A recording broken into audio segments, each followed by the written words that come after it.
El día de hoy me ha tocado entregar la enseñanza, continuando con la edificación del carácter del hijo. Y el pastor me encomendó algo respecto a lo que estamos hablando en varones, pero vamos a tratar de hacer algunos alcances justamente, y quizás vamos a tocar otras cosas que a lo mejor en los varones no hemos visto. Bien, 1 Corintios 3, como es usual, para comenzar.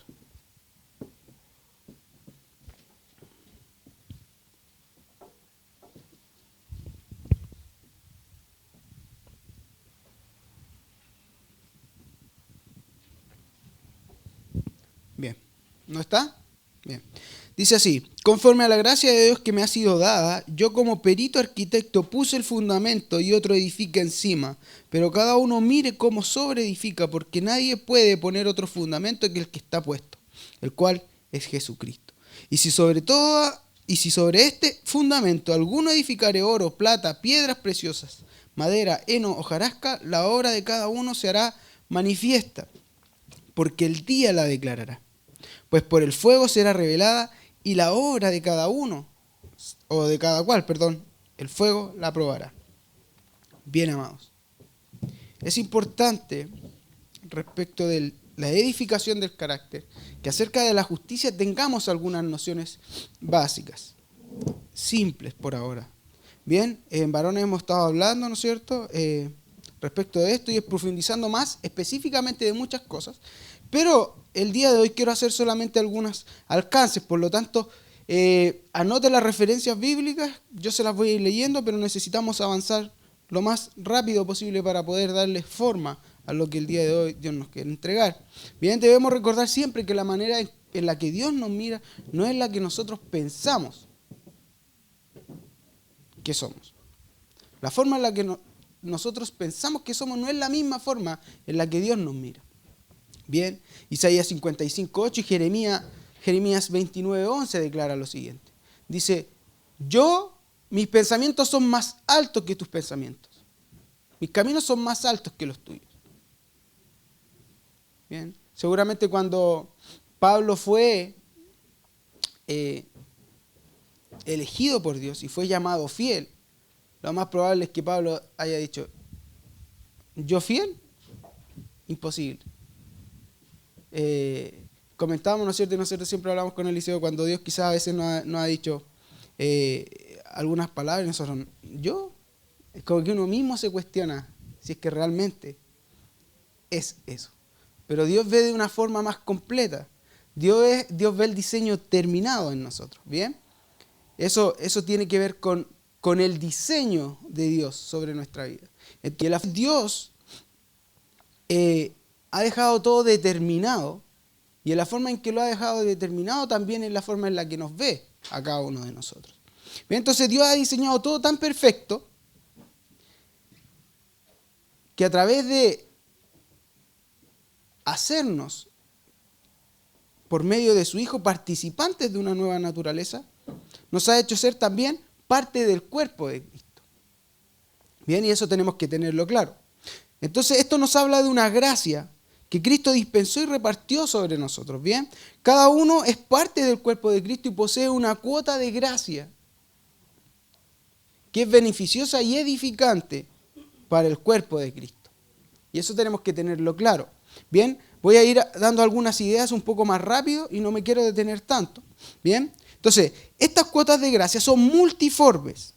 Es por esto que el cuerpo necesita entre sí a cada uno de sus miembros. Cada miembro es importante porque cada miembro tiene algo que yo no tengo. Y en cada miembro yo me completo. Y esto es importante porque sirve para poder discernir el cuerpo de Cristo. ¿Bien? Cuando la palabra declara, ustedes deben discernir el cuerpo. Cuando Pablo nos exhorta respecto de esto. Esto es muy importante. Dice, de su plenitud tomamos todos, Juan 1, 16 y 17. Pero tomamos cada uno de nosotros individualmente porciones de su plenitud. Entonces, ¿nosotros tenemos la plenitud de Dios? Sí, pero no la tenemos nosotros solos. Porque la gloria no le va a pertenecer a una persona. ¿Cómo nosotros, Manuel Mora, Joyce, César, Marcelo, Scarlett, cómo ustedes pueden tener la plenitud de Dios? Solamente a través del cuerpo de Cristo. Es la única forma en la que ustedes pueden ser, y yo puedo ser, pleno y tener la plenitud de Dios. Es por eso que dice la palabra que es bueno habitar juntos. Entonces acá hacemos alusión al principio del uno, al principio del cuerpo, porque es la única forma en la cual yo puedo ser uno y pleno, completo. Si me falta uno de mis miembros, ya no soy uno, soy uno menos el miembro. La plenitud de Cristo la tenemos, sí. Todas las cosas le pertenecen al cuerpo, sí, pero al cuerpo. El cuerpo le pertenece a Cristo, que es la cabeza, y Cristo le pertenece a Dios. Bien, entonces, es por eso que el tema de hoy, para poder continuar la edificación del carácter del Hijo, porque de eso se trata este discipulado, tiene que ver con la justicia el día de hoy. Bien, ¿por qué podríamos decir que la justicia es tan importante para la edificación del Cristo, del carácter del Hijo? Perdón. Claro que es importante, porque para Dios establecer su trono en la tierra lo hace con un cetro de justicia, que habla de una forma, de una conducta, de un gobierno, de una forma de hacer las cosas. Y a eso le llamamos justicia, la forma en la que Dios hace las cosas, la forma en la que Dios opera y se mueve. Bien. Entonces, 2 de Timoteo 3:16 dice lo siguiente: toda la escritura es inspirada por Dios y útil para enseñar, para redarguir, para corregir, para instruir en justicia. Bien, la palabra de Dios, a fin de que el hombre de Dios sea perfecto, enteramente preparado para toda buena obra. Toda buena obra. Bien. La palabra declara que la justicia exalta a las naciones. Bien, en Proverbios. Y si exalta a las naciones, entonces la justicia también te puede exaltar a ti, como persona natural. Isaías 28:17. Yo voy a ir dándole versículos, usted anótelo solamente y después lo revisa en casa. Y ajustaré el juicio a cordel y a nivel la justicia. Y granizo barrerá el refugio de la mentira. Y aguas arrollarán el escondrijo. Bien, amado. Para la edificación del carácter del Hijo necesitamos necesariamente entender lo que es justicia. Y aquí Isaías dice: yo ajustaré el juicio a cordel. Bien, y a nivel la justicia. ¿Qué simbolizan estos dos aspectos? A cordel y a nivel. Son temas alusivos a la construcción, a la edificación. Bien, y ustedes saben que para que una casa o un edificio esté bien edificado tiene que estar bien derechito. Entonces el profeta Isaías aquí habla lo siguiente: ajustaré a juicio el cordel. Lo que declara Amós 7, del 7 al 8, que él iba a tirar una plomada y que él no iba a tolerar ninguna falta de alineamiento al muro. Bien, él tiraba un cordel y él decía: a ver, ¿quién está fuera de este parámetro? Entonces es una plomada. Bien, lo que llamamos una plomada. Entonces ya tenemos un diseño sobre el cual tú te riges. La forma en la cual tú comienzas a construir tiene que ser evaluado bajo un cordel, bajo una plomada. Pero también es evaluado bajo un nivel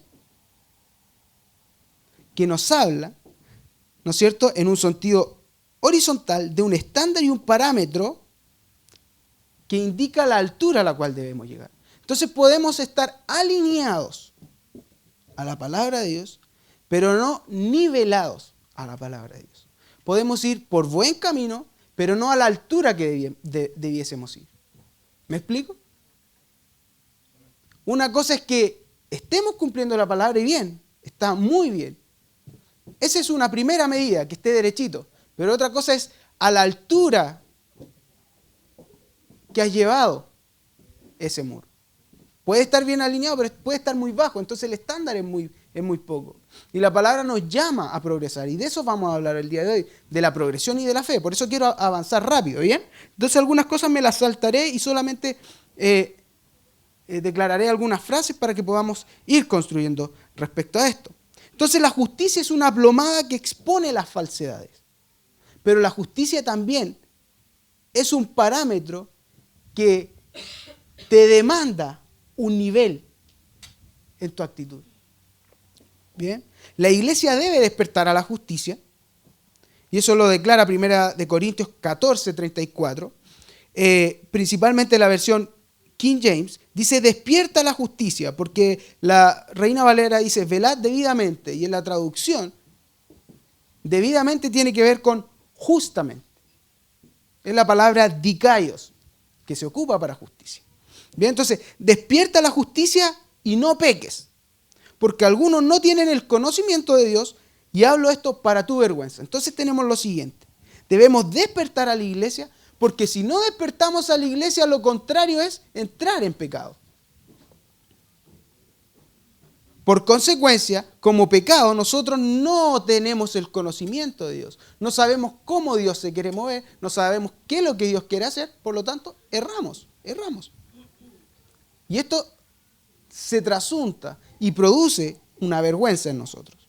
Bien, entonces, ante la justicia ausente, el pecado está presente. Ante la justicia ausente, los resultados de tu vida generan vergüenza. La manifestación inexacta es producto de no tener justicia. Por lo tanto, no hay efectividad ni eficacia en lo que nosotros expresamos como evangelio. Si yo no estoy logrando influenciar algún ambiente, probablemente es porque yo estoy siendo inexacto, inefectivo, ineficaz. Pecar, entonces, el pastor hace unos discipulados atrás nos enseñó qué es lo que significaba pecar, que era la palabra hamartía. Yo no voy a entrar en más detalles de eso, pero lo que sí quiero que ustedes puedan comprender es que hamartía significa errar al blanco, perder la marca, equivocarse de carretera o de rumbo, salirse de un camino. Bien, quiero que se queden con esa definición. Ustedes después pueden revisar los apuntes del pastor. Entonces, como definición para justicia usamos dos palabras en el hebreo y en el griego. Sadik, que es en el hebreo, que significa o que tiene que ver con justo en su gobierno, justo en una causa, en una conducta, justo en un carácter, y que tiene que ver con estar bajo un estándar, un parámetro, ser riguroso, limpio, claro, justo, lleno. ¿Bien? Y dikaios, que tiene que ver con ser inocente, puro y completo. Estoy avanzando rápido porque quiero llegar a un punto y pretendo que podamos avanzar. Bien, y ojalá poder completar todo esto. Bien, así que por favor síganme. Algunas de estas cosas las he exhortado en algunas de las predicaciones, así que por eso voy a pasar muy rápido. Bien, entonces muchas personas tienen como definición de justicia quizás dar a cada cual lo que merece. O otro parámetro que en su cabeza está conceptualizado de la forma en la que nosotros nos desenvolvemos. Justo quizás para algunos es hacer las cosas de forma correcta. Y justicia no es solamente hacer las cosas de forma correcta. Para Dios eso no es justo. ¿Bien?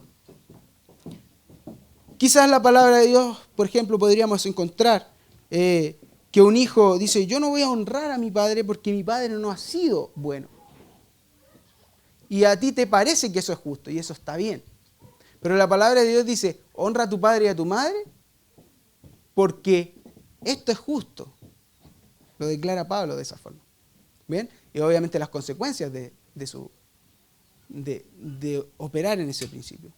Pero no siempre lo que nosotros pensamos correcto es justicia para Dios. Bien, entonces Romanos 12:2 dice, no os conforméis a este siglo, sino transformados por medio de la renovación de vuestro entendimiento, para que comprobéis cuál sea la buena voluntad de Dios, agradable y perfecta. Debemos renovarnos para poder comprobar la voluntad de Dios. Bien, si la justicia de Dios fuera solamente hacer cosas correctas, no necesitaríamos de la fe. Hay mucha gente que hace cosas correctas, incluso mejor que nosotros, y opera en estándares mayor que nosotros. Hay religiones que son muy estrictas, con temas morales, con temas de conducta social. No significa que eso sea justicia de Dios. Bien, entonces debemos cambiar la forma en la que nosotros pensamos. Esa es la palabra de Dios, que podemos encontrar códigos que codifican, decodifican, mejor dicho, cuáles son los rangos y los parámetros de justicia para nosotros. Bien, entonces la forma en la que podemos entender la voluntad de Dios y de esta forma nuestras funciones y nuestras asignaciones. Su luz es la que nos muestra el camino por el cual debemos andar. Bien, entonces la justicia tiene que ver con la voluntad de Dios. En un contexto más profundo tiene que ver es cómo Dios diseñó al ser humano para que funcionara en la tierra. Y hemos hablado respecto de algunas cosas respecto de esto. Es cómo debemos operar en la forma que Él nos diseñó, no es la forma que nosotros creemos que funcionáramos. Esto tiene que ver con un estado y con una condición. ¿Bien? Nosotros tenemos un estado, pero debemos tener también una condición. Debemos tener un estado, pero también debemos tener una postura. ¿Cómo sabemos esto? Vamos a 1 Juan 3, 9 y 10. El estado tiene que ver con la forma en la que se encuentra un ser vivo o un objeto, relacionado a su forma de ser o parecer. Pero la condición tiene que ver con la propiedad y la naturaleza de las cosas. Tú puedes parecer algo, puedes querer demostrar algo, pero quizás tu condición interna difiere mucho. Esto era lo que le pasaba a los fariseos. Los fariseos tenían un estado de justicia, pero tenían una condición de injusticia. Porque ellos operaban en justicia, cumplían la ley a cabalidad, pero por dentro ellos estaban llenos de todo pecado, de toda lascivia, ardían. Eso se los enrostró Jesús en algún momento. Entonces debemos entender lo siguiente. Dice 1 Juan 3:9, todo aquel que es nacido de Dios no practica el pecado. Y ya vimos que una definición de pecado era perder el rumbo, perder la marca, salirse del camino. Bien, no practica el pecado porque la simiente de Dios permanece en él. La simiente de Dios permanece en él. Hablamos de condición. Esa es mi simiente. Por lo tanto, no puede pecar. Naturalmente no puede pecar. Por esencia no puede pecar. Bien, eso lo habló el pastor hace unas semanas atrás respecto de la nueva naturaleza. Entonces, ¿por qué es nacido de Dios? Y el versículo 10 habla del estado. Dice, en esto se manifiestan los hijos de Dios. Eso es el estado, los hijos de Dios.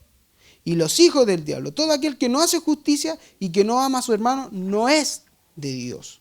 Entonces, poseemos una naturaleza, ¿no es cierto? Y además hemos sido participantes de esta naturaleza por el cual nosotros estamos posicionados como hijos y pertenecemos al cuerpo de Cristo, al cuerpo corporativo, donde Él es la cabeza. Bien, en la instrucción primaria en el huerto del Edén, en Génesis 1:28, fue ejercer dominio sobre todas las cosas.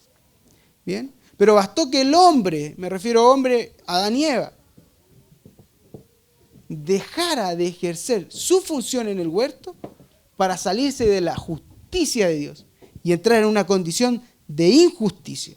Entonces, su autoridad fue hipotecada. Fueron echados, perdieron autoridad y sufrieron las consecuencias de sus actos, que fueron faltos de justicia. Entonces, perdieron ellos también con este pecado, que significa salirse del camino o salirse de la instrucción de Dios. Perdieron su condición, porque dejaron de ser lo que eran. Fueron expulsados. Bien. Entonces, decimos, nada fuera de su diseño puede operar en forma correcta. Bien. Dios lo hizo todo bueno. ¿Se recuerdan la palabra tov? Que era funcional y que hacía lo que debía hacer. Entonces, fuera de su diseño no hay justicia. Solamente puede haber injusticia. No hay legalidad en cada cosa que tú hagas. Entonces hablamos que cualquier cosa que se sale de los parámetros de justicia que Dios ha establecido, entramos en una condición de injusticia. Y aquí podemos hilar muchas cosas finas respecto de las conductas que Dios diseñó. Piensen en lo siguiente. Cualquier relación fuera del matrimonio es injusticia. Porque Dios, la única relación entre hombre y mujer establecida bajo una relación íntima es el matrimonio. No hay otra condición. Bien. Entonces, debemos entender que fuera de su diseño no hay justicia. Naturalmente, todo lo que esté fuera estará en pecado. Y eso debemos entenderlo. Porque el pecado es desviarnos de la carretera, perder el foco, errar al blanco.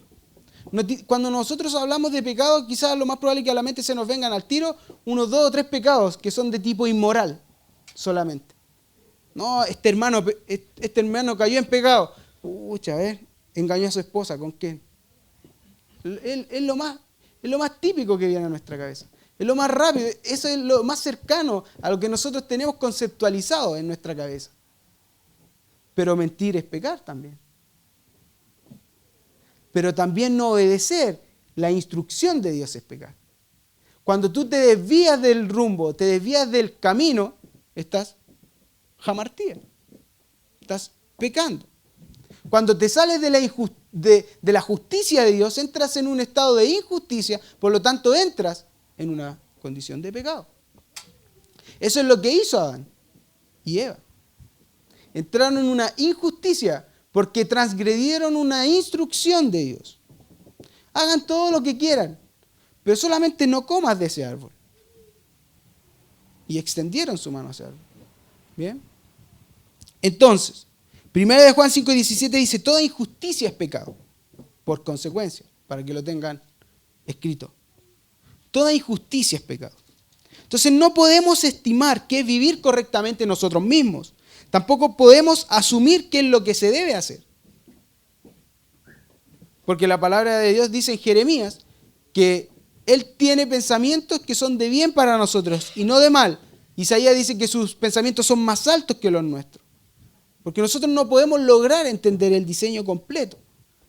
Bien, 1 Corintios 13, en sus últimos versículos, declara lo siguiente, porque en parte nosotros vemos como un espejo borroso. Es por eso que nosotros debemos tener conductas de templanza, de mansedumbre, de bondad, de paciencia con nuestro hermano. Porque lo que nosotros estamos viendo no es lo que está supuesto a hacer.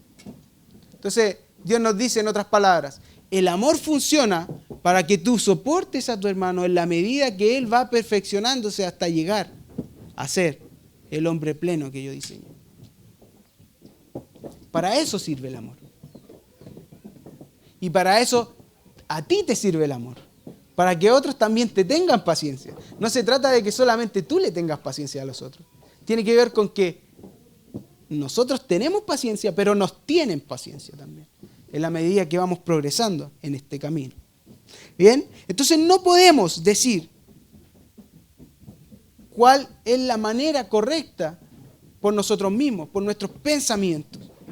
Nosotros nos basamos en la Biblia, en la palabra de Dios. Bien, y hay gente que necesita un impulso, una inspiración para poder tener un propósito en la vida. Otros dicen que necesitan un objetivo para darle sentido a su vida. Bien, son ideas filosóficas, pero estas ideas y estos anhelos surgen solamente de nuestra propia manera de pensar. No sé si yo tengo que ponerme una meta para poder llegar y realizarme. Pero ¿qué hay de los diseños de Dios para ti? ¿Qué hay de aquello? Entonces no importa cuán brillantes sean nuestras ideas, si no están bajo el diseño ni acorde al diseño de Dios, no funcionarán. No estaremos operando en legalidad, estaremos fuera de la ley. Entonces serán obras injustas. Bien, y debemos entenderlo. La justicia no puede ser expresada fuera de Cristo. Tiene que ver con la semejanza a Dios, ¿bien? Porque Cristo es la imagen plena de Dios. Lo dice Colosenses 1:5. Fuera de Cristo no hay imagen. Y esto se vuelve un sello distintivo del diseño de Dios en nosotros. Su imagen en nosotros. Como Pablo decía, imítenme a mí porque yo estoy imitando a Cristo. Es decir, imiten el diseño de Cristo que yo estoy viendo. Y Pablo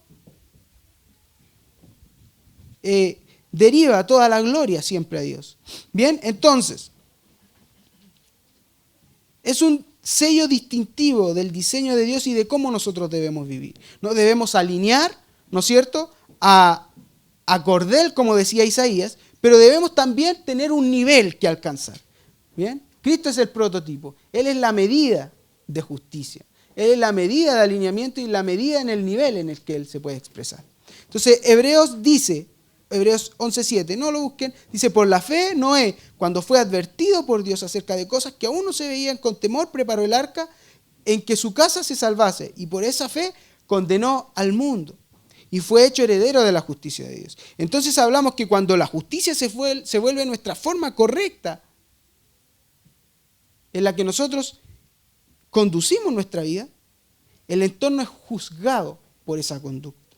Entonces Noé fue la medida de justicia en este caso. Dios esperó mucho tiempo para exterminar o para traer juicio a la tierra. Noé escuchó la instrucción de Dios, comenzó a construir. Mientras comenzaba a construir, al menos duraron entre 80 y 120 años. Es un rango de diferencia. Bien, porque no es exacto, pero más o menos eso fue.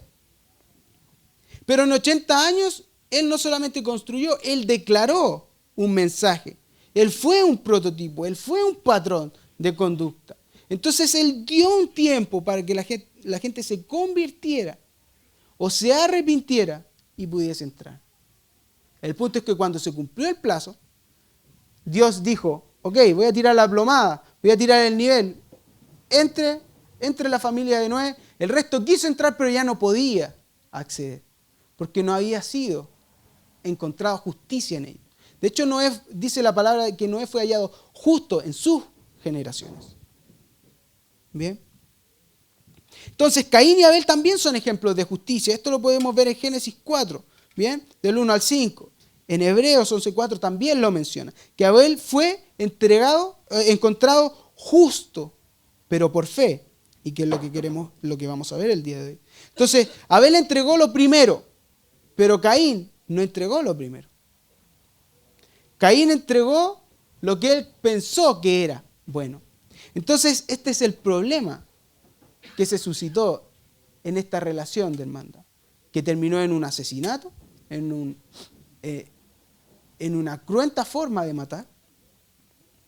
Pero Abel fue la medida de justicia para Caín. Porque la palabra de Dios dice lo siguiente, que Dios miró con agrado la ofrenda de Abel. No dice que miró con desagrado la ofrenda de Caín. Escúcheme bien. Él dice, dice la palabra, él miró con agrado la ofrenda de Abel y no miró con agrado la ofrenda de Caín. Por consecuencia, porque la miró y no le gustó. El nivel no era el mismo. Y no tiene que ver con la cantidad, tiene que ver con la precisión de lo que él hizo. Entonces yo siempre digo lo siguiente. Caín probablemente necesariamente no trajo las primicias. Ese era el problema. Pero no quiere decir que lo que él haya traído haya sido feo. ¿Bien? Y yo siempre enmarco esta situación. Y yo digo, los primeros frutos no son bonitos, no son hermosos. Si ustedes ven un árbol que está dando los primeros frutos de la temporada, algunos son chiquititos, no son del calibre que uno quisiera. Pero una vez que ya uno sacó los primeros frutos, comienzan a producirse frutos más estables en su calibre. Entonces yo digo, probablemente Caín dijo, sí, tengo que llevar los primeros frutos, pero no son tan bonitos, así que le voy a llevar otros. Porque, escuchen lo siguiente, Caín no se hubiese ensoberbecido, ni hubiese tenido ira contra su hermano, si él no hubiese tenido quizás una buena intención de traer una ofrenda. Si él hubiese sabido, sí, verdad, igual yo traje lo que pillé nomás. Entonces él hubiese dicho, sí, es mi culpa, en verdad. Pero si él se esforzó por traer algo mejor, pero que no era lo que Dios había pedido, claramente él dijo, yo me esforcé por traer esto, y mi hermano trajo lo mejor, pero de lo primero. Y él no miró con agrado mi ofrenda. Obviamente que se iba a ensoberbecer. Entonces, Caín, de hecho el nombre de Caín dice, yo soy el que hace que las cosas sucedan. Ese es el significado de Caín. ¿Bien? En otras palabras significa, hago las cosas a través de lo que yo pienso que se debe hacer. Entonces aquí fue el punto crucial de error de Caín. Que él hizo lo que él pensó que se debía hacer. Pero como dijimos recién, nuestras buenas intenciones y nuestros buenos pensamientos nos sirven dentro del diseño de Dios. Porque el diseño de Dios dice que Él tiene una mirada más elevada de las cosas. Lo que nosotros quizás a veces vemos el fin del propósito solamente es el medio para poder cumplir el propósito. Y eso lo expliqué hace un tiempo atrás. Muchas veces nosotros pensamos en, Señor, bendíceme y dame recursos. Pero hasta ahí llegamos. El tema es que Dios te da recursos para que puedas cumplir su propósito. Y ahí tienes que descubrir cuál es el propósito. Tienes recursos para poder invertir en algún lugar que es de beneficio para la construcción del cuerpo de Cristo. Tienes el recurso para invertir sobre gente que necesita. Tienes que descubrirlo en base a la palabra y en base a la instrucción que Dios te da. Bien, entonces, dice lo siguiente en Hebreos 11:4. Por la fe, Abel ofreció a Dios más excelente sacrificio que Caín, por lo cual alcanzó testimonio de que era justo. Entonces dice por la fe, y la fe viene por el oír, y el oír la palabra de Dios. Entonces, por la fe Abel ofreció más excelente sacrificio, por la fe, y la fe viene por el oír, la palabra de Dios. Abel no tenía la Biblia, no tenía el logos de Dios, por la fe. ¿Y por dónde entonces Abel obtuvo fe? Por el escuchar, el dabar de Dios. En hebreo la palabra es dabar. Bien, y quiero hacer algún alcance, creo que me voy a saltar, pero no importa. El dabar, en el Antiguo Testamento, en el hebreo, tiene que ver con la intencionalidad de Dios. Cómo Dios te dice qué es lo que debes hacer. Noé escuchó la intencionalidad de Dios, el dabar de Dios. Bien, entonces nosotros en el Nuevo Testamento comenzamos a ocupar la palabra rema, que es revelación de la palabra, sobre algo que está escrito ya, ¿no es cierto? Entonces, tenemos los 5 primeros libros, que los escribió Moisés. Bien, sobre esa base se mantuvo el pueblo de Israel. En la medida que el pueblo de Israel se condujo y la historia se construyó, se comenzaron a escribir las crónicas del pueblo de Israel. Ahí están los profetas menores, los profetas mayores, pero se encapsula dentro de los 5 primeros libros. ¿Bien? Entonces el Nuevo Testamento, que es la vida de Jesús, en parte, en los primeros evangelios, ¿no es cierto? Y después las cartas de algunos apóstoles, se basan en el Antiguo Testamento, que se basaba en los 5 primeros libros. ¿Ven? Entonces, ya decimos que en el Nuevo Testamento hay una base, al menos en el Antiguo Testamento, pero Abel no tenía nada. Job no tenía nada. Y declaraban ellos ser alumbrados por la palabra, ser guiados por la palabra. ¿Bien? Entonces Abel escuchaba el dabar, que era la intencionalidad de Dios. También lo hizo Noé, también lo hizo Abraham cuando salió de su tierra. También lo hizo Moisés cuando habló con la zarza. Entonces la fe viene por el oír la palabra de Dios. En el Nuevo Testamento entonces encontramos también la definición de palabra como rema y como logos. Logos es lo que está escrito, ¿bien? Rema es lo que está revelado a través de esa palabra. Pero la revelación trae encapsulado un dabar, que aunque no está en griego, la intención de la acción de la palabra, que es en hebreo, igual opera en el Nuevo Testamento. Por ejemplo, yo puedo ahora estar hablando respecto de este tema, les puedo estar leyendo el logos, entregándole una revelación de lo que Dios me está diciendo, pero en la forma en la que el rema está siendo entregado, tú estás siendo escuchado, tú estás escuchando esa palabra y esa revelación por medio de la fe que viene por el oír, y el oír la palabra de Dios, tú escuchas el dabar, que es la intencionalidad de Dios sobre tu vida. Entonces, yo declaro una palabra que tiene y que porta una revelación. Pero no es lo mismo que la palabra está haciendo en la vida de Mario que lo que puede hacer en la vida de Marcelo. Porque la intencionalidad de Dios es individual. Una cosa es la revelación de la palabra de Dios que viene a través del logo, pero otra cosa es la intencionalidad de lo que Dios te quiere hacer. Entonces vemos que Dios opera en multiformes propósitos. Pero todos sus propósitos, todos sus caminos son justos y son rectos. Bien, entonces, La palabra nos lleva a un estándar y el mundo también nos va a aborrecer. Debemos entender que vamos a sufrir persecución. Y esto lo dice Juan 17 del 14 al 15. ¿No es cierto? Jesús orando dice, yo les he dado tu palabra y el mundo los aborreció, porque no son del mundo, no se comportan según este sistema. El mundo nos aborrece cuando no estamos en este sistema. Y eso es lo que pasa. Bien, Mateo 5:10 declara lo siguiente: bienaventurados los que padecen persecución por causa de la justicia, porque de ellos es el reino de los cielos. No habla de será, es, hoy, presente. Entonces la justicia no nos quita los problemas. Lo más probable es que la justicia generará que nos persigan a consecuencia de un sistema superior que nosotros contenemos y operamos, expresamos. Entonces, a los justos es que les pertenece el reino de los cielos. Y si tú sufres persecución, no debes temer. Tú eres poseedor del reino, si es que eres hallado justo. Debemos ser pesados, evaluados y ser aprobados en justicia. Entonces, debemos resistir y debemos soportar. Entonces, rápidamente, nuestra posición debemos entender que determina nuestra posesión. ¿Bien? Entonces, en la medida en la que la justicia y el reino de Dios me añaden cosas, porque eso dice Mateo 6:33, dice que buscad primeramente el reino de Dios y su justicia y lo demás vendrá por añadidura, y sabemos que esas cosas que se añaden no son materiales, sino que tiene que ver con las riquezas que son transferidas a nuestra vida. Él nos ha bendecido con toda riqueza en los lugares celestiales, donde nosotros podemos guardar un tesoro que no se corrompe, que ni la polilla ni el orín la carcomen. Esa es la añadidura que Dios nos da. La añadidura que nosotros pensamos en la tierra solamente es un resultado de la conducta y del ejercicio del dominio y del gobierno en esta tierra. No tiene otra implicación.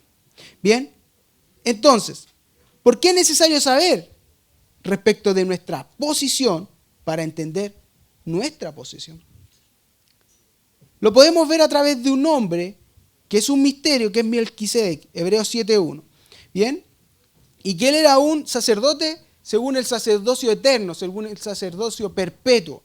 ¿Bien? Según un sacerdocio del pacto de gracia. Hebreos 7:1 declara lo siguiente: porque este Melquisedec, rey de Salem, sacerdote del Dios Altísimo, que salió a recibir a Abraham que volvía de la derrota de los reyes,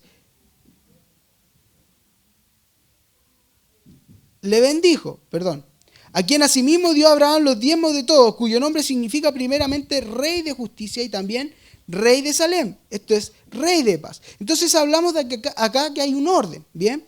Un orden que tiene que ver con, primeramente, rey de justicia.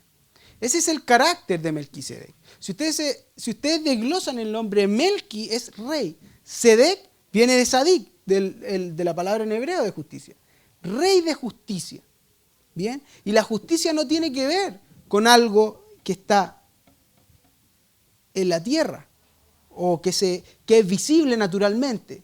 La justicia produce algo visible, pero la justicia es algo interno. Es algo que tiene que ver con el espíritu y la condición del hombre. Porque, como les decía, los fariseos se mostraban justos, pero por dentro eran completamente injustos. ¿Y cómo tú determinas que la persona es justicia? No es solamente por sus obras, aunque sí se expresa a través de las obras, pero es a través del carácter que posee. ¿Bien? Entonces, dice, era primeramente rey de justicia. Pues dice, porque este Melquisedec, declara el nombre, eso da una esencia, eso da un propósito, un significado. Entonces también era rey de Salem y también sacerdote del Dios Altísimo. No es que sacerdote del Dios Altísimo sea lo último en importancia, pero sí es lo último en orden, porque es el punto pic al cual nosotros debemos llegar, el sacerdocio del Altísimo. Bien, entonces, escuchen lo siguiente. Melquisedec era un rey de una región y era un sacerdote. Y eso está bien. Pero primero debemos comprender que este sacerdocio eterno comienza con un estándar de justicia en nuestra vida. Rey de justicia, y en la forma en que somos nosotros rey de justicia podemos ser rey de Salem, que es un lugar físico. Si nosotros poseemos justicia, podemos gobernar y podemos dominar, según Génesis 1:28, bajo esa premisa. Si primeramente somos reyes de justicia, podemos acceder a ser reyes de paz, porque el fruto de justicia es la paz. Se lo declaré hace algunas semanas atrás. Entonces, en la medida que nosotros podemos poner orden en la esfera de gobierno espiritual y natural, es que podemos convertirnos en un real sacerdocio, un sacerdote del Altísimo. No tiene que ver con el título, sino que tiene que ver con desprender cada cualidad de nuestra vida, la cual es justicia y paz, para poder entrar en este sacerdocio más excelso. Bien, el orden es importantísimo y debemos ser hallados justos. Una vez establecido el reino de paz y de justicia, que es el dominio espiritual y terrenal, podemos entrar al sacerdocio según el orden de Melquisedec. Isaías 61, 3, 6 dice: a ordenar que los afligidos de Sión se les dé gloria en lugar de ceniza, óleo de gozo en lugar de luto, manto de alegría en lugar de espíritu angustiado, y serán llamados árboles de justicia primero. Plantío de Jehová para gloria suya. Segundo, reedificarán las ruinas antiguas. Habla de algo natural. Cuando soy llamado un árbol de justicia, cuando mi vida expresa justicia, ya puedo comenzar a trabajar en lo terrenal. Entonces, si no tengo algún tipo de influencia ni trascendencia en lo natural, probablemente sea porque nuestros niveles de justicia no están llegando al nivel que deben estar. Bien, entonces, una vez llamados árboles de justicia, restaurarán ciudades arruinadas, levantarán los primeros asolamientos, los escombros de muchas generaciones, y extranjeros apacentarán vuestras ovejas. Eso es resultado de una condición.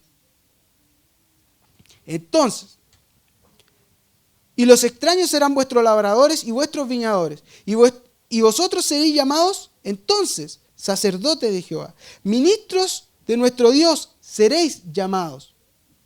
Una vez que reines en justicia y que puedas operar en el reinado de paz, que es lo natural. Entonces hay progresión en nuestra vida.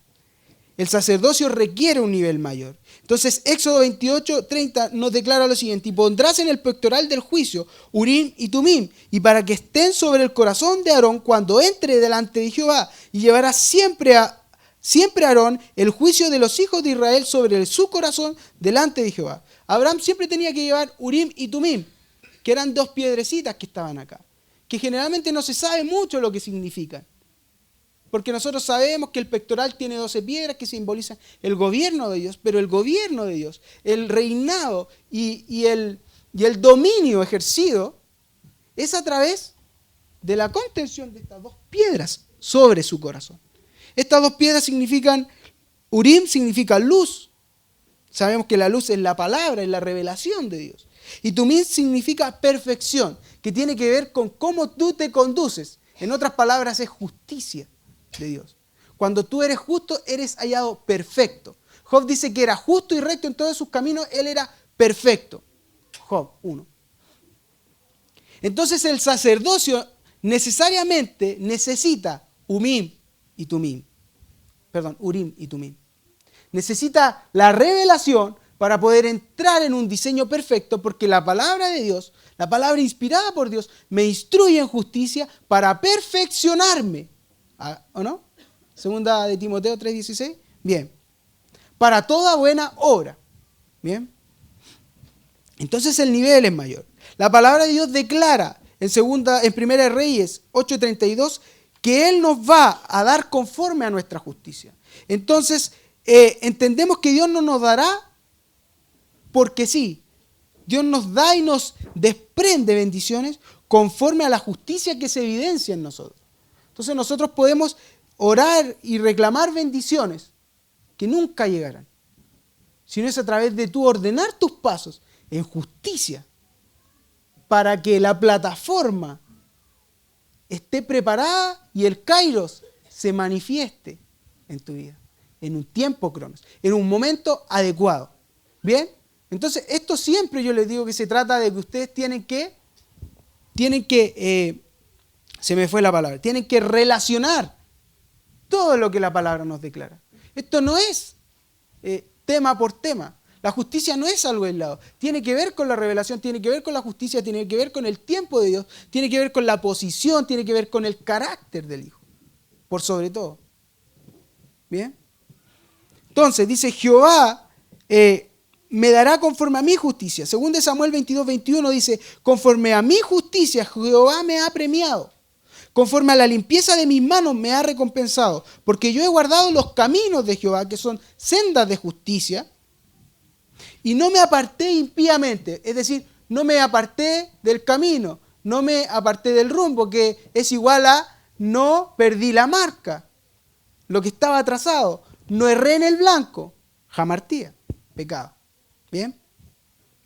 La limpieza de manos es figura de las obras que yo realizo. Las manos significa qué es lo que yo hago. Y cuando la palabra de Dios habla de la limpieza de nuestras manos, tiene que ver con que tú no haces las obras que tú deseas y que tú piensas, sino que las obras que Dios te dice que hagas. Entonces tus manos están limpias, porque tú no has contaminado tus manos con tus propias intenciones, sino que es el diseño de Dios que está operando en tu vida. Bien, Salmo 26, 6 al 8 dice, lavaré mis manos en inocencia. Solamente mejor vamos a leer el 6. Y así andaré alrededor de tu altar, oh Jehová. Inocencia. Cuando hablamos en términos legales y nosotros somos expuestos a un juicio, somos juzgados, cuando somos evaluados a través de las evidencias, nosotros podemos ser hallados culpables o inocentes, justos o injustos. La condición de inocencia tiene que ver con que tú haces todo en forma justa, que no te sales del parámetro del diseño de Dios. Lavaré mis manos en inocencia. Según de Samuel, conforme a la limpieza o conforme a la inocencia de mis manos. Esa es la forma en la que nosotros podemos entrar en la presencia de Dios. Es decir, es la forma en la que nosotros podemos entrar como sacerdotes. Limpieza de manos. Eso es justicia. Y la justicia viene a través de la palabra de Dios. Urim y Tumim, que es el sacerdocio. Son simbologías y tipificaciones desde el Antiguo Testamento que debemos tener en cuenta y repasar constantemente. Entonces las bendiciones y las recompensas, les dije, no vienen por arte de magia ni porque alguien nos da una buena palabra.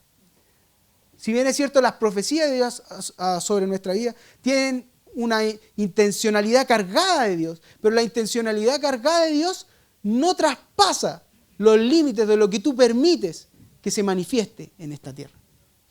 ¿Ok? Entonces no le podemos echar a Dios la culpa de algunas cosas. ¿Qué hora es? Sí, me queda poquito.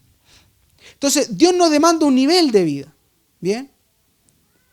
Anoten por ahí 1 Corintios 3:8. Recibiremos conforme a nuestra labor. 2 Samuel 22:25. Jehová, conforme a mi justicia, me recompensa.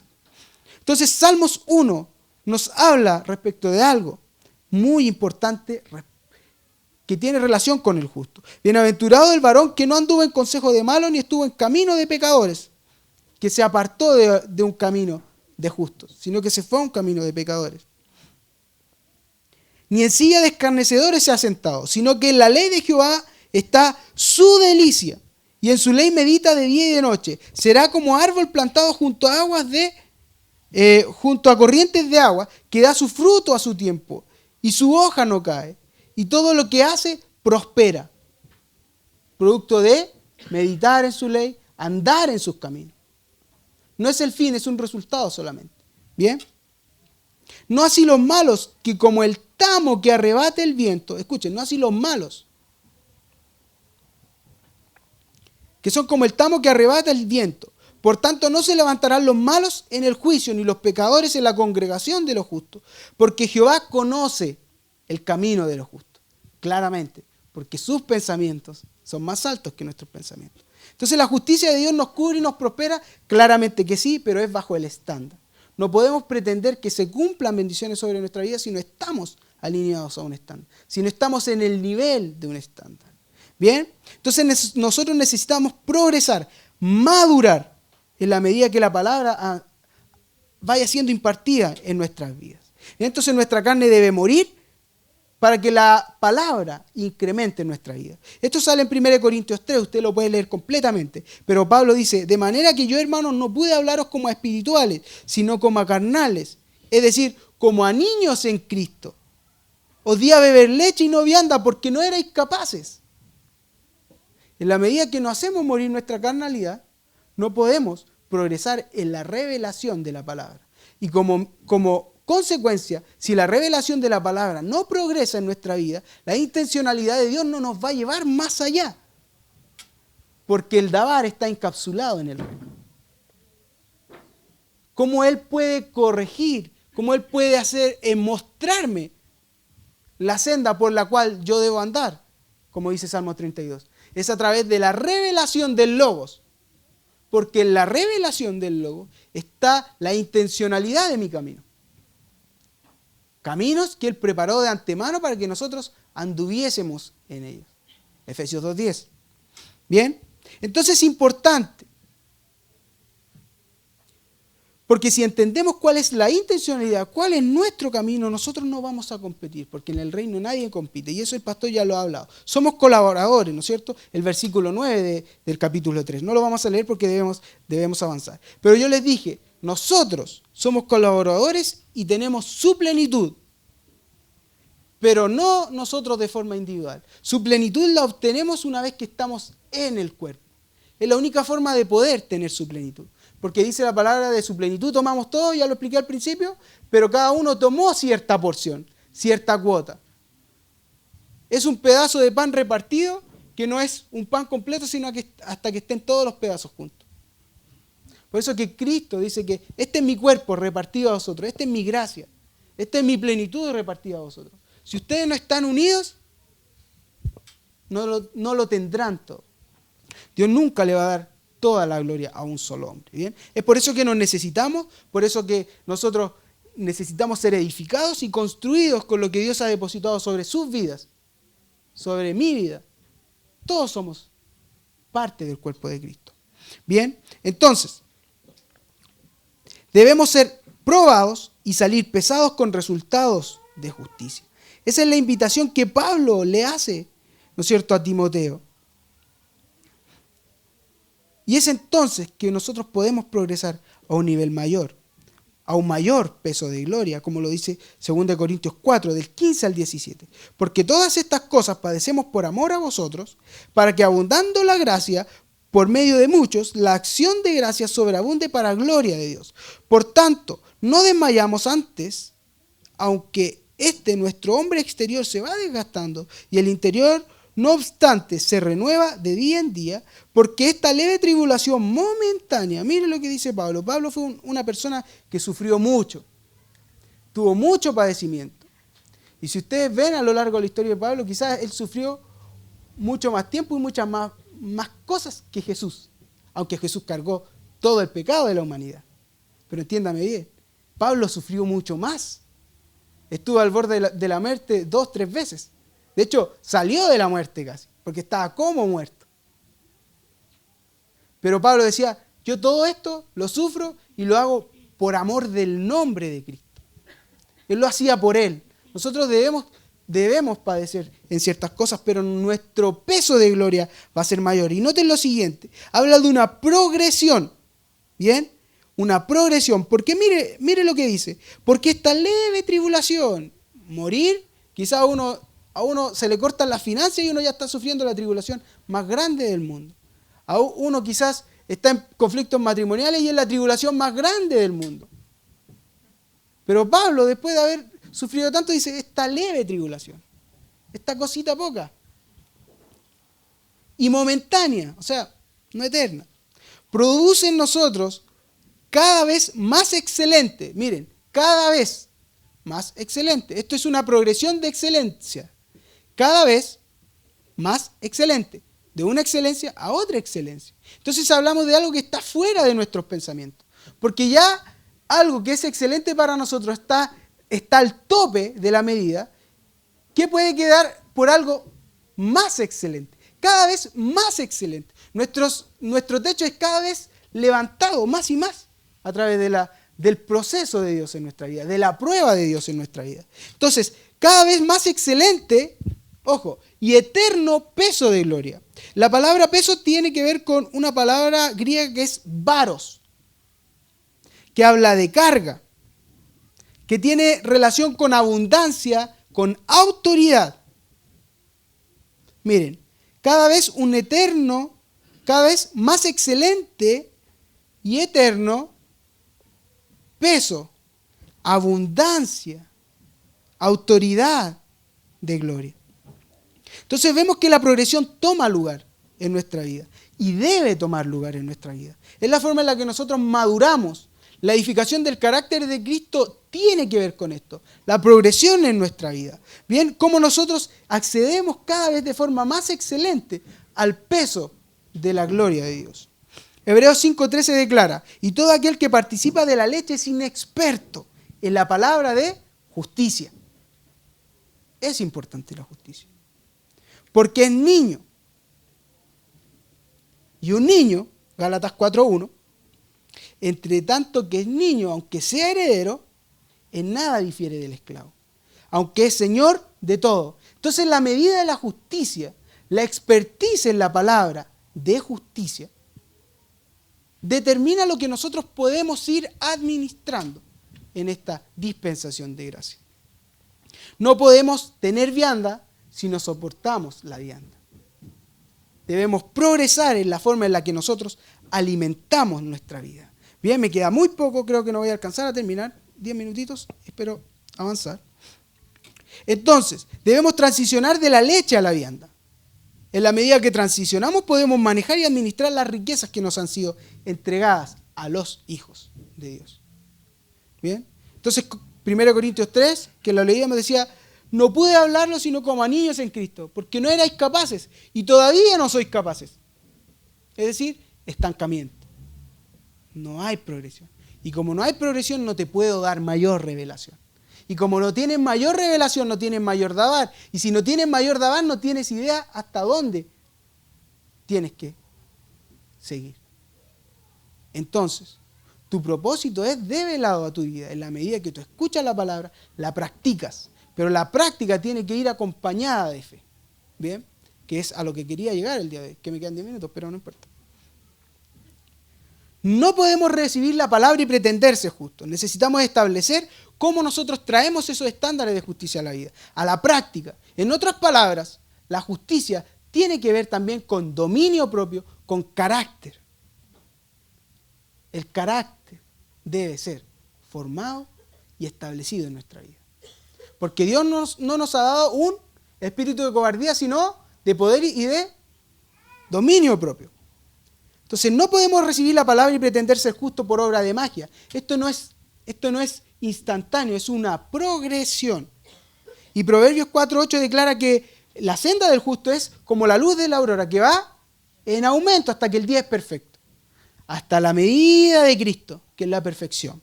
¿Bien? Entonces, nos convertimos en justos por medio de la madurez y la progresión. Pero debemos entender que la justicia que viene a través de la palabra, no puede ser una vida en nosotros si nosotros no la acompañamos de fe. Bien, la palabra de Dios es nuestra luz, es la que nos guía. Bien, la palabra de Dios en Mateo 4:4 dice, escrito está, no solo de pan vive el hombre, sino de toda palabra que sale de la boca de Dios.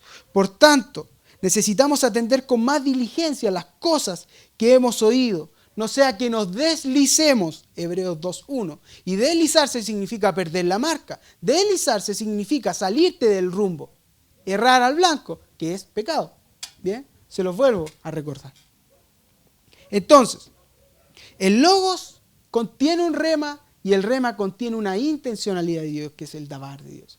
Es la forma en la cual se medían y se conducían los hombres del Antiguo Testamento, que no tenían la palabra de Dios. Vemos a Abraham, vemos a Moisés, vemos a Abel, vemos a Noé, que escucharon una intencionalidad de Dios y se condujeron por esa intencionalidad. Y trajo el mismo resultado que a nosotros nos trae leer la palabra, pero escuchar revelación y oír la intencionalidad de Dios. Job 29, del 1 al 3 dice, voy a leerlo rápido. Volvió Job a reanudar su discurso y dijo, ¿quién me volviese como en los meses pasados? Luego de que estaba todavía en su tribulación. Como en los días en que Dios me guardaba. ¿Por qué Dios le guardaba? Cuando hacía resplandecer sobre mi cabeza su lámpara, que es su palabra, a cuya luz yo caminaba en la oscuridad. Job se conducía por una palabra que resplandecía sobre su cabeza. Esto es simbólico, pero la palabra de Dios, la lámpara es su palabra. Dice Salmo 119, lámpara es a mis pies tu palabra y lumbrera a mi camino. Lo mismo que estaba declarando Job. Y todavía ellos no tenían toda la escritura completa que nosotros poseemos el día de hoy. Ciertamente esta intencionalidad es imposible que todos puedan escucharla. Hebreos 4.2 dice que también a nosotros se nos ha anunciado la buena nueva como a ellos, pero no les aprovechó el oír la palabra de Dios. ¿Por qué? Por no ir acompañada de fe, que es el ingrediente principal. Y la fe no es solamente tener un buen pensamiento de que las cosas van a llegar. Es mucho más profundo que aquello. Tiene que ver con creer, pero lo vamos a ver. Dice, no les aprovechó el oír, que es la palabra acoe, que tiene que ver con oír de oído, que significa escuchar con atención el mensaje. Entonces tú puedes estar escuchando el logos, puedes estar escuchando el rema, que es la revelación de Dios, pero no puedes estar escuchando la intencionalidad de lo que Dios te quiere decir. Entonces tú te quedas en que es una muy linda palabra, que es una poderosa revelación, pero no hay nada, no hay efecto, porque no estás escuchando la intencionalidad de Dios. Abraham escuchó un dabar cuando Dios le pidió a Abraham su hijo, él lo entendió, pero él decidió hacerlo. Porque él creyó, dice Hebreos, que aunque lo matara, Dios tenía poder para volver a su hijo a la vida. Él lo entregó en su corazón, él lo dispuso, no se lo rehusó. Entonces no hablamos de no oír, porque aquí dice, a todos se nos fue anunciado, todos escuchamos, pero no les aprovechó el escuchar. Ellos escucharon. No hablamos de gente que no conoce la palabra de Dios, hablamos de gente que estamos acá, como nosotros, que creemos en Dios. No les aprovechó el oír, porque les faltó fe. ¿Bien? Necesitamos creer. Entonces vemos que existe un diálogo en Juan 3, del 1 al 21, que no lo vamos a alcanzar a leer. Léalo usted en su casa, que es respecto de Jesús y Nicodemo, donde Jesús le dice, es necesario que nazcas de nuevo. Y Nicodemo viene y dice, nosotros sabemos que tú eres Dios, porque las cosas que haces no las harías si no vinieras. Pero lo dice en la noche, encubierto, donde no hay más gente alrededor. En ese acercamiento, Dios le declara una revelación, que tiene que nacer de nuevo. Pero Nicodemo le dice, ¿pero cómo puede pasar esto? Y Jesús le dice, ¿cómo tú siendo maestro no sabes esto? Hay dos cosas. Nicodemo sabía lo que Jesús le estaba diciendo y le entendía, pero no le creía. Entonces Jesús le dice, a la verdad, nosotros hablamos lo que sabemos. Y Nicodemo sabía cosas. Pero la revelación que le estaba entregando Jesús a Nicodemo venía por la testificación, que luego le dice, nosotros hablamos lo que sabemos, pero también testifico lo que he visto, que es totalmente distinto. Dios le abre la posibilidad a Nicodemo de que él sea una nueva criatura. De hecho, le da las claves, le dice, mira, el espíritu es como el viento. Tú no sabes de dónde viene, pero sabes que está. Así es la vida del espíritu. Así es el nuevo nacimiento. Y se lo descifra así rápidamente. Es algo espiritual, es algo que se produce en tu interior. No tiene que ver con lo natural. Pero entonces vemos a Nicodemo que escucha una revelación, escucha una palabra, pero le falta fe para poder operar en ella. Entonces no le aprovechó. No vemos que Nicodemo haya entrado en alguna conducta que lo llevara a un nuevo nacimiento, al menos en este cuadro. Bien, entonces necesitamos saber que necesitamos progresar, porque la progresión determina lo que se desate sobre tu vida y a través de tu vida. No podemos acceder a más si ya con la leche que tenemos nos basta. Recuerden que la moneda de cambio es el hambre y sed. Y en la medida que la leche ya no nos sacie, necesitaremos alimento más sólido, progresivamente. Bien, entonces la fe, una vez adquirida, necesitamos entender rápidamente que podemos tenerla o no podemos tenerla. Bien, en la palabra vemos cómo Jesús le habla a sus discípulos, que tienen poca fe, en un sinnúmero de pasajes, que no los vamos a ver ahora. Y tenemos personas de fe, normal, pero también tenemos personas de alto nivel de fe. Por eso le digo que la progresión es importante. Hay gente que no tiene fe, pero una vez adquirida la fe, tú debes progresar en aquella fe. Personas fueron sanadas porque tenían fe, pero Dios se deslumbró por dos personas que tenían un brillante y elevado nivel de fe. Hablamos de la mujer cananea y del centurión. Bien, búsquenlo ustedes.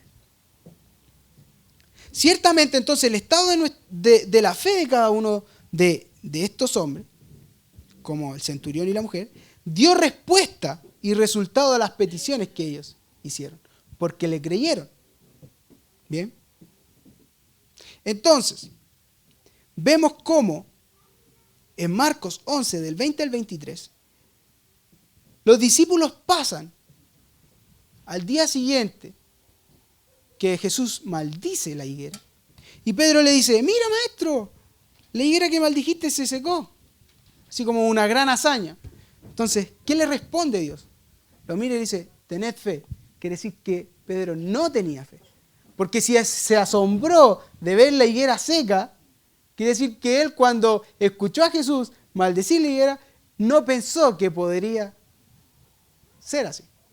Entonces Jesús le dice, tened fe. Los discípulos tuvieron que adquirir fe y en la medida que tuvieron que adquirir fe, tuvieron que progresar en la fe. De hecho, ustedes pueden ver en los evangelios cómo Jesús continuamente les reclama y les dice, hombres de poca fe, hombres de poca fe.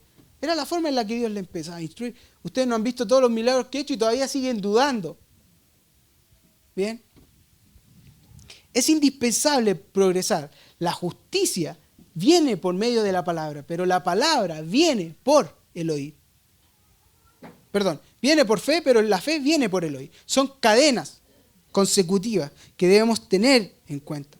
Es indispensable creer, ¿bien? Entonces, vemos como los discípulos, en alguna forma, después quizás de tanto ser exhortados por Jesús y quizás le llamó tanto la atención Jesús de decir, tienes poca fe, que ya estaban ya medio, pero no sé cómo tener más fe, que los discípulos vienen, se le acercan, y en Lucas 17, 5 le dice, dijeron los apóstoles al Señor, aumentanos la fe. Ya estaban cansados de que Jesús le dijera, no tienen fe, oye, no tienen fe. Y los discípulos se acercan y le dicen, Jesús, por favor, aumentanos la fe. Pero Jesús le responde lo siguiente en el versículo 6. Dice, si tuvieras fe como un grano de mostaza, podrías decirle a este sicomoro, desarráigate y plántate en el mar.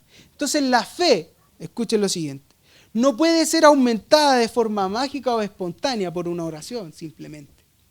La fe es progresiva, pero producto de la vivencia misma, de creer para que tu fe sea aumentada. En resumen, la fe es creer, porque no vamos a alcanzar a definir más profundamente lo que es fe. La fe te hace creer, pero cuando tú crees, la fe es aumentada, porque tú ves el resultado de la fe que te hace aumentar y progresar en fe. Aunque la fe no viene por ver, sino por tener certeza de las cosas que no se ven, según lo que dice Hebreos. ¿Bien? no quiero saltarme demasiado. Entonces no puede ser. Y Jesús le dice, si tuviera fe, un poquito, podrías aumentar tu nivel de fe. Entonces nuevamente le dice, no tienes fe. Ya. Es algo así como para que se pegaran cabezazos, ¿no es cierto? Entonces vemos que cuando Jesús le dice a Pedro que Satanás los ha pedido para zarandearlos, eso se lo dice en Lucas 22 del 31 al 34, Jesús le dice, pero no te preocupes, yo he rogado al Padre para que no te falte fe. Y también tú anda con tus hermanos y confírmales en la fe. Anímales para que sepan que ellos van a tener fe. Entonces esto es uno de los problemas más grandes en la iglesia. Falta fe. Si hubiese fe, se podrían hacer muchas cosas. Si hubiese fe, se podrían correr ciertos modos. Pero falta un poco de fe. Entonces, amados, Dios no nos va a controlar remotamente en nuestra vida. Y voy a terminar. Él no tiene un control remoto para obligarnos a hacer cosas. Y quiero hacer una aclaración, porque la gente está pensando de forma incorrecta siempre. Nosotros fuimos diseñados para operar en la voluntad de Dios. Y en esa forma somos plenos, y eso está claro.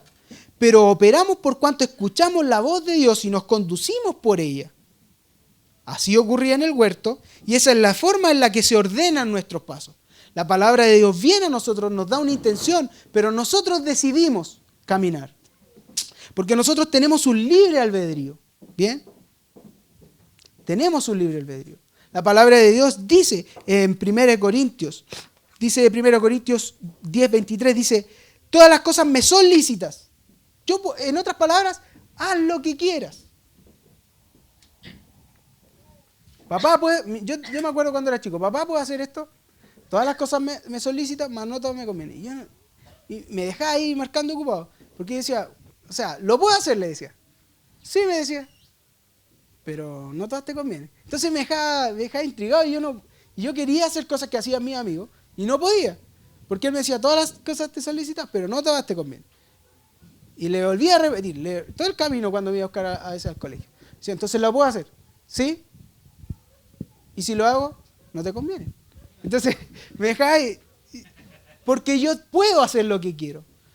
Yo puedo determinar dónde va mi vida. El problema es que los resultados de mi vida, cuando yo hago lo que quiero, no son muy buenos. Lo vimos en Caín, lo vimos quizás también en Jonás, que escuchó el Dabar, escuchó la instrucción, pero hizo lo que quiso. Y todas las cosas que le pasaron a Jonás fueron por lo que él hizo, por lo que él decidió. Incluso cuando estuvo en el pez y Dios le dio una segunda oportunidad, fue a consecuencia de lo que Jonás decidió. Porque él dice que oró y Dios le escuchó. Si Jonás no decide orar, se queda en el pez. Esto no quiere decir que Dios no tenga el poder para hacer las cosas. Es que Dios nos ha diseñado para que seamos colaboradores de Él. 1 Corintios 3:9. ¿Se acuerdan que lo leímos? O sea, no lo leímos, solamente se los dije. Entonces, debemos entender que Dios solamente nos dará su palabra, pero Dios ordenará nuestros pasos, pero no los tomará por ti. Entonces no podemos echarle la culpa a Dios. Entonces en un pensamiento religioso lo que hacemos es echarle la culpa a Dios porque nosotros no decidimos hacer lo que debemos hacer en base a lo que la palabra de Dios nos instruye que hagamos. Salmos 32, Él nos mostrará los caminos que debemos andar, pero tú debes conducirte por ellos. Salmo 1. Bien, amados, debemos entender algo. Aunque Él nos eligió antes, nosotros también debemos elegirle a Él. De tal manera, para terminar, ¿no es cierto? La palabra de Dios dice lo siguiente: de tal manera amó Dios al mundo. Y precisamente este versículo viene seguido y es continuación del diálogo que Jesús tiene con Nicodemo. Juan 3:16. Y el diálogo de Nicodemo está en Juan 3. Dice, de tal manera Dios amó al mundo que ha dado a su Hijo unigénito para que todo aquel que en Él cree, no no se pierda, mas tenga vida eterna. Pero dice, Dios no envió a su Hijo a juzgar al mundo, sino que lo vino a salvar. ¿Bien? Lo vino a salvar. Pero el que cree en Él no está condenado. Y el que no cree ya es condenado. ¿Y cuál es la condenación? Con esto cierro y termino. ¿Cuál es la condenación? De que la luz vino, pero ellos amaron más las tinieblas.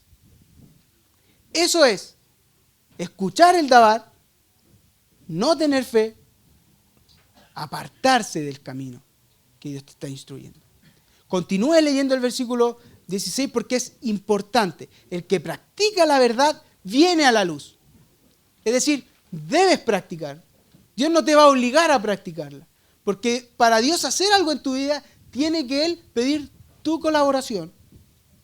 Porque si no, no sería